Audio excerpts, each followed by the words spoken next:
About a lot of people concerned right now. I'm not. I've got my bases covered in the ways that I would normally do, anyways, and basically that's not holding anything that's marginal or close or that I think could turn on me. Um, and I can tell you that my students in the mentorship are not either.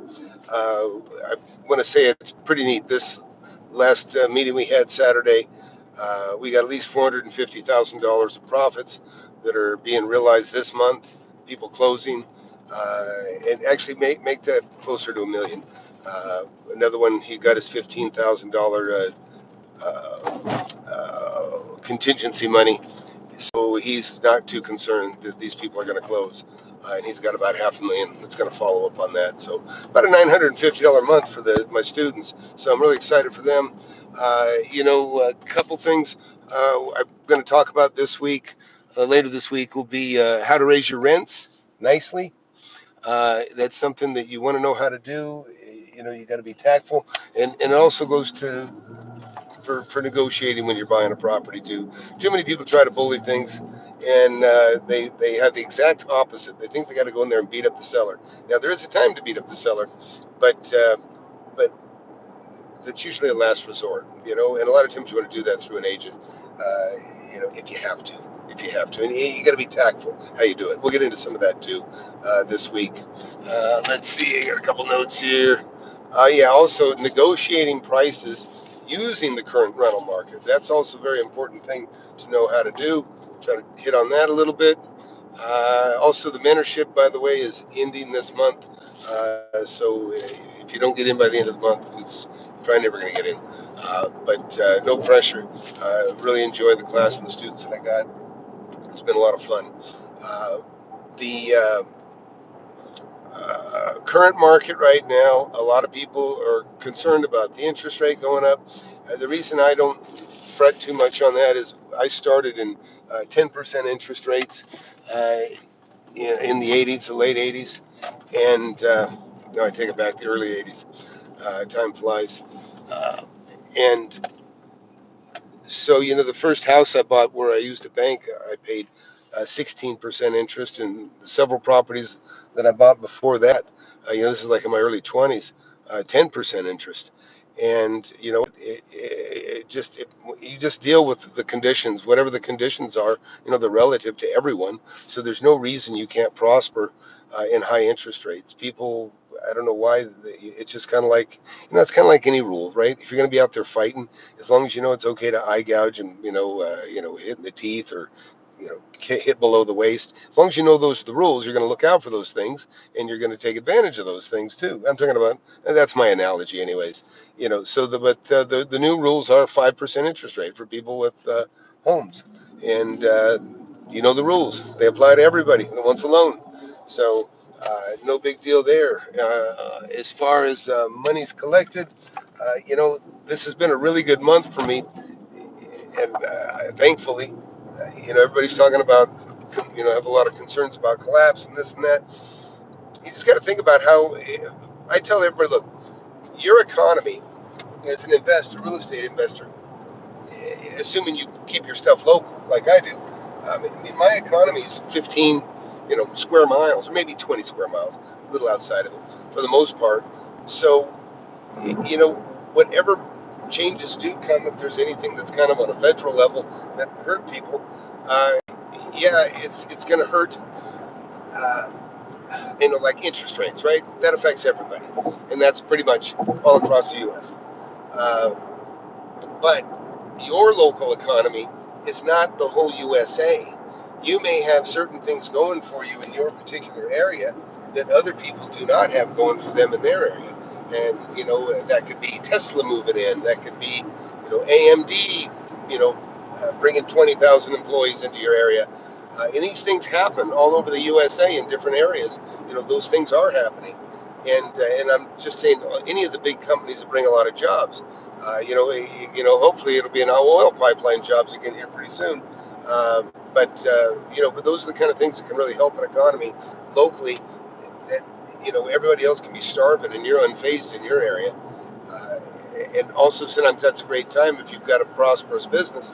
You can take the money that you're making in your area locally, and then you can go over to an area that is depressed, that is damaged, that is hurting, and you can go in and start buying up that area.